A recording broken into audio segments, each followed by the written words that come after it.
Permisi Ibu, maaf mengganggu waktunya. Ya, Dek. Nggak ganggu kok. Sebelumnya terima kasih atas waktunya. Izinkan saya memperkenalkan diri. Saya Firly Silvana Ismail dari SMP Negeri 1 Bandung. Saya di sini sedang mencari informasi terkait masalah peraturan dan hukum di RT sini dan di negara Indonesia. Saya di sini ingin meminta bantuan kepada Ibu untuk membantu tugas saya. Apakah Ibu keberatan? Tidak, Dek. Jika tidak, bolehkah saya bertanya ini dengan Ibu siapa? Saya dengan Ibu Entin Suhartini. Ibu saat ini kesibukannya apa? Kesibukannya Ibu sekarang lagi sibuk jadi pengajar SD. Kalau boleh tahu, Ibu bekerja sebagai guru sudah berapa lama ya? Ibu sudah jadi guru sudah 40 tahun. Wah, lama juga ya. Ibu tinggal di sini sudah berapa lama ya, Bu? Ibu di sini tinggal di sini sejak Ibu lahir.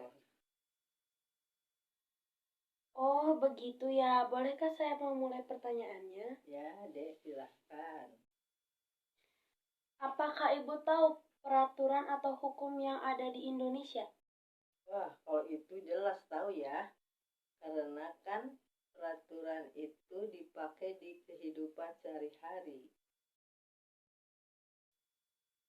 Menurut Ibu, jika ada yang melanggar hukum tersebut, sanksi apa yang harus diberikan kepada pelanggar hukum tersebut? Biasanya kalau ada yang melanggar hukum seperti itu akan diberikan sanksi berupa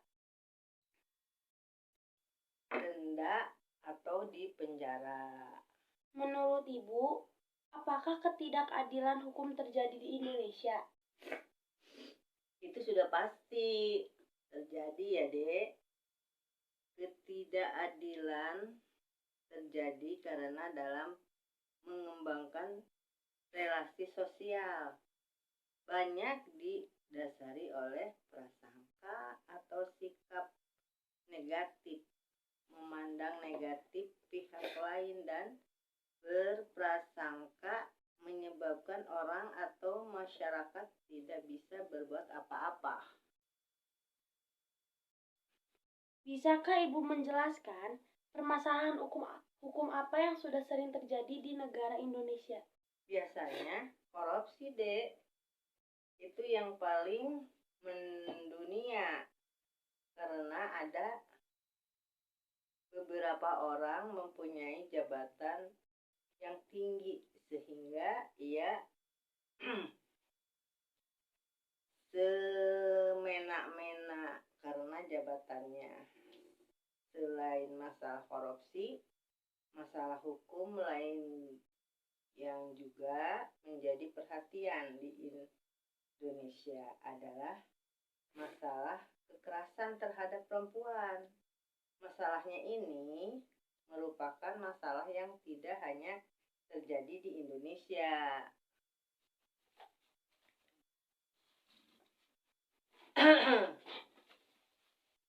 Tapi juga di seluruh dunia. Apakah Ibu tahu faktor penyebab lemahnya hukum di Indonesia? Salah satu penyebab lemahnya penegak hukum di Indonesia adalah kualitas para penegak hukum. Masih rendahnya moralitas mengakibatkan profesionalisme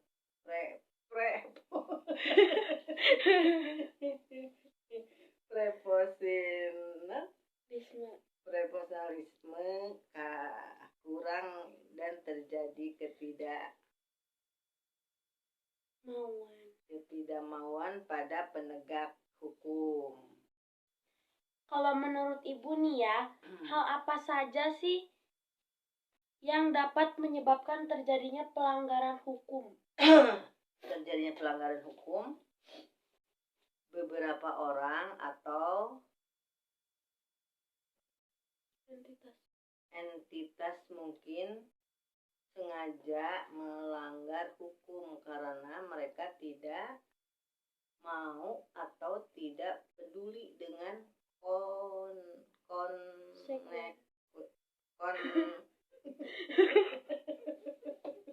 Ibu ini konsekuensi. Iya, konsekuensi hukum, motivasi. Kenapa sih? Bentar ya, Dek. Astagfirullahaladzim. Batuk. Motivasi dibalik pelanggaran semacam ini bisa beragam, seperti keuntungan finansial, kekuasaan, atau ketidaksetujuan terhadap hukum yang berlaku. Apakah Ibu juga tahu apa saja masalah dan tantangan yang dihadapi oleh bangsa Indonesia saat ini terkait dengan penegakan hukum yang berkeadilan? Biasanya ada beberapa faktor yang menjadi tantangan dalam penegakan hukum di Indonesia, antara lain lemahnya substansi perundang-undangan, aparat penegak hukum yang tidak profesional, dan defisit etika moral serta keterbatasan sarana dan fasilitas. Apakah selama Ibu tinggal di sini, Ibu merasa tidak nyaman dengan peraturan yang berlaku? Kalau itu nyaman-nyaman aja, Dek. Soalnya Ibu juga tinggal di sini sudah sejak Ibu lahir. Jadi Ibu sudah terbiasa dengan peraturan-peraturan yang berlaku. Kan Ibu sudah lama ya tinggal di sini.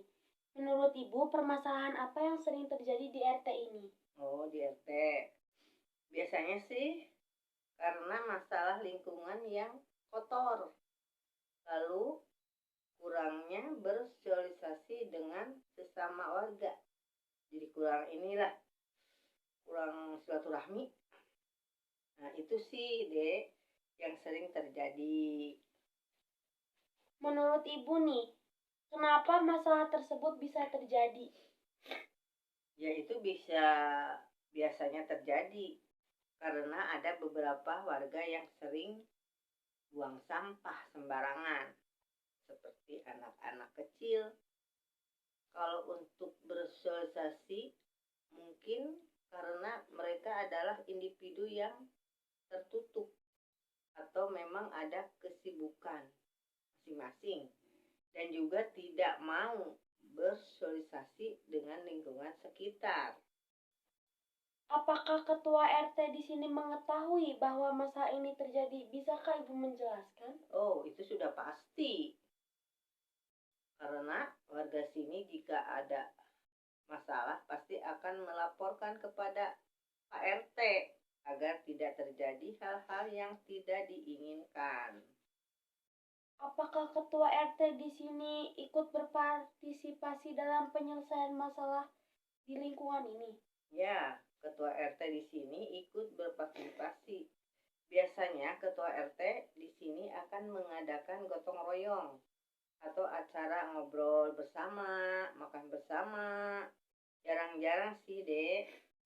Karena kan ketua RT ya pasti sibuk ngurusin laporan dari warganya. Tapi jika ada waktu luang pasti akan ikut bersosialisasi.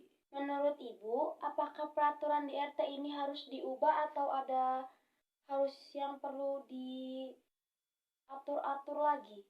Ya, kalau menurut Ibu sih peraturan di sini tidak harus diubah karena jika ada pergantian peraturan akan dirundingkan dulu atau dirapatkan dulu, bermusyawarah bersama-sama sehingga tidak akan terjadi pertikaian. Terima kasih atas waktunya. Semoga ini bisa menjadi manfaat untuk Ibu dan kita semuanya. Saya pamit undur diri. Terima kasih.